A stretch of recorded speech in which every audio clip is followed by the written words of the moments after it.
ರಾಜ್ಯದಲ್ಲಿ ಕಾಂಗ್ರೆಸ್ ಪಕ್ಷದ ಸರ್ಕಾರ ಆಡಳಿತ ಅಸ್ತಿತ್ವಕ್ಕೆ ಬಂದ ನಂತರ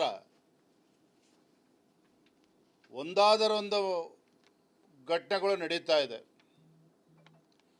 ಸರಣಿ ಘಟನೆಗಳು ರಾಜ್ಯದಲ್ಲಿ ಒಂದಾದ ಮೇಲೆ ಒಂದು ನಡೀತಾನೆ ಬಂದಿದೆ. ಮಂಗಳೂರಿನಲ್ಲಿ ಕುಕ್ಕರ್ ಬ್ಲಾಸ್ಟಿಂದ ಶುರುವಾಗಿರ್ತಕ್ಕಂಥ ಘಟನೆಗಳು, ಶಿವಮೊಗ್ಗದಲ್ಲಿ ಟಿಪ್ಪು ಜಯಂತಿಯ ಮುಖೇನ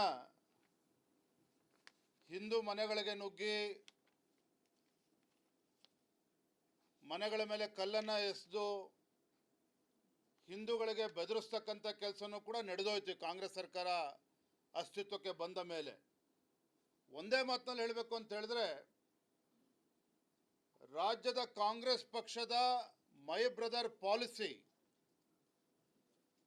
ರಾಜ್ಯದ ಕಾಂಗ್ರೆಸ್ ಸರ್ಕಾರದ ಮೈ ಬ್ರದರ್ ಪಾಲಿಸಿ ಇವತ್ತು ರಾಜ್ಯದ ಜನರ ಒಂದು ರಕ್ಷಣೆ ವಿಚಾರದಲ್ಲಿ ಒಂದು ದೊಡ್ಡ ಯಕ್ಷ ಪ್ರಶ್ನೆ ಇವತ್ತು ಉದ್ಭವ ಆಗಿರ್ತಕ್ಕಂಥದ್ದು. ನಾನು ಮಾನ್ಯ ಮುಖ್ಯಮಂತ್ರಿಗಳಿಗೆ ಆಗ್ರಹವನ್ನು ಮಾಡ್ತೇನೆ. ರಾಮೇಶ್ವರಂ ಕೆಫೆನಲ್ಲಿ ನಡೆದಿರ್ತಕ್ಕಂಥ ಬಾಂಬ್ ಬ್ಲಾಸ್ಟ್, ಈ ಘಟನೆಯನ್ನು ಗಂಭೀರವಾಗಿ ತೆಗೆದುಕೊಂಡು ತತ್ಕ್ಷಣ NIAಗೆ ಹ್ಯಾಂಡ್ ಓವರ್ ಮಾಡಬೇಕು ಇನ್ವೆಸ್ಟಿಗೇಷನ್ ಅನ್ನೋದನ್ನ ನಾನು ಭಾರತೀಯ ಜನತಾ ಪಾರ್ಟಿ ಪರವಾಗಿ ನಾವು ಒತ್ತಾಯವನ್ನು ಮಾಡ್ತಾ ಇದ್ದೇನೆ. ಇವತ್ತು ವಿಧಾನಸೌಧದಲ್ಲಿ ಪಾಕಿಸ್ತಾನ ಜಿಂದಾಬಾದ್ ಅಂತೇಳಿ ಕೂಗಿರ್ತಕ್ಕಂಥವ್ನು ಕಾಲು ಮುರಿದು ಒಳ ಹಾಕೋದನ್ನು ಬಿಟ್ಟು ನೀವು ಹಿಂದೆ ಮುಂದೆ ನೋಡ್ತಾ ಇರ್ತಕ್ಕಂಥದ್ದು, ಇದೆಲ್ಲರ ಪರಿಣಾಮ ಇವತ್ತು ರಾಜ್ಯದ ಒಂದು ಸುರಕ್ಷತೆಗೆ ಇವತ್ತು ಗಂಡಾಂತರ ಬಂದಿರತಕ್ಕಂಥದ್ದು ಮೇಲ್ನೋಟಕ್ಕೆ ಗೊತ್ತಾಗ್ತದೆ. ಬಿಜೆಪಿಯವರು ರಾಜಕೀಯವಾಗಿ ಹೇಳ್ತಾರೆ, ಅವ್ರ ಕಾಲದಲ್ಲಿ ಆಗಿತ್ತಲ್ಲ ಬಾಂಬ್ ಬ್ಲಾಸ್ಟ್ ಎಲ್ಲ ಆಗ ಏನಾಗಿತ್ತು, ಆಗೇನು ಮಾಡಿದ್ರು, ಆಗಲೂ ಮುಸಲ್ಮಾನರು ಚೀಕಟ ಮಾಡ್ತಿದ್ರೆ ಹೇಳಪ್ಪ.